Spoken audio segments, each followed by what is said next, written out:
Yeah, sorry, got a couple of bikers just come in there, so we had to wait until they parked up or whatever.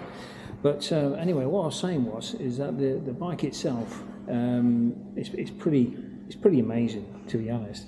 It's so comfortable. I mean, the gel seat, after maybe a couple of hours, you want to get off and take a rest. Even though it's quite plush and soft, it does give you a bit of a numb after a while.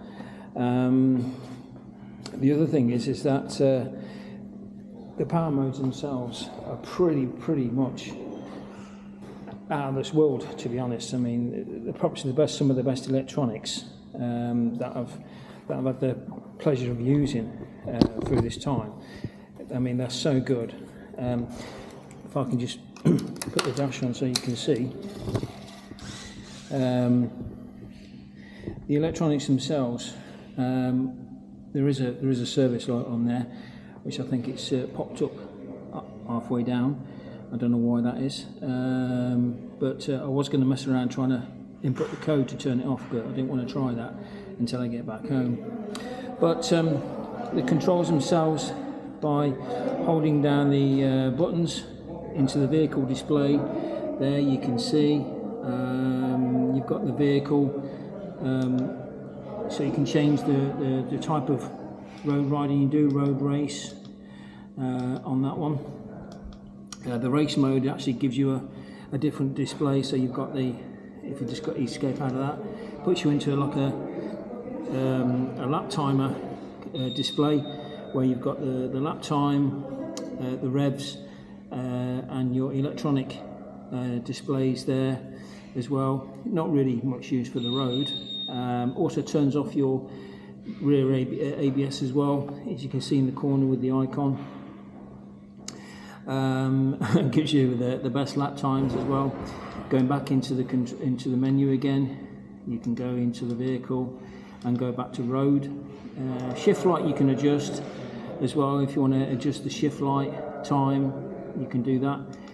That's the quick shifter. You can turn on and off. I wouldn't see why you want to turn that off. Calibration is to do with the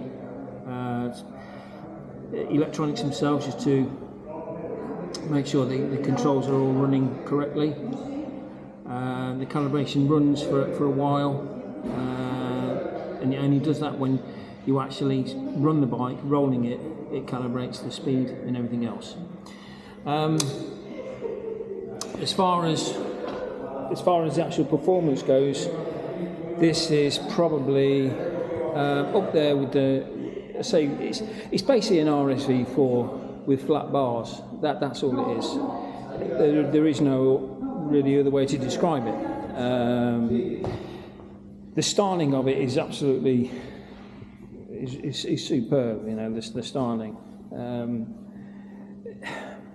It's the same with any Italian bike, really. They seem to nail it every time. You know, it's not like a Japanese bike. I mean, I've grew up with Japanese bikes since I was a kid, and I always thought that the Japanese bikes were the be-all and end-all of everything.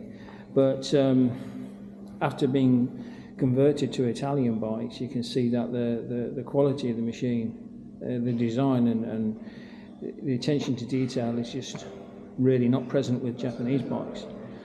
Also, the quirkiness comes into it as well. You've got obviously things that do go wrong, things are a little bit unusual compared to a Japanese bike, but these give it the character that's not available on anything else. There are a premium to the price of these. For that reason, I think it's because of the sort of design work and the engine work that's gone into it as well. The Öhlins forks are, as I say, semi-adaptive, and